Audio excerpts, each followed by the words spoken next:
Today I bring you a heavyweight product. It has powerful performance and it has a very high appearance. It's not just a packaging machine, but also a work of art. Is it good? Of course. This is the result of our pursuit of the ultimate cost performance. The whole machine runs at a set speed of 110 per minute. Workers put the prepared bags into the big bin. Hundreds of bags can be placed at a time. The Chestnut packaging machine takes bags by suction. Cooks take the bag and put it on. One bag is taken each time. The bag support quickly inserts into the bag mouth to stretch the bag mouth to the discharging station.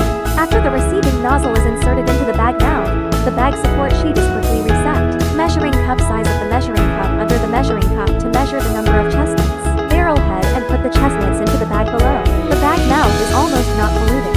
The efficiency is also high. By rotating and blowing, impurities at the bag mouth are cleaned, preventing leakage during sealing. Then the clamping body straightens the bag mouth. Transfer to finished hot sealing. The finished product slides down to the conveyor belt. The issue ends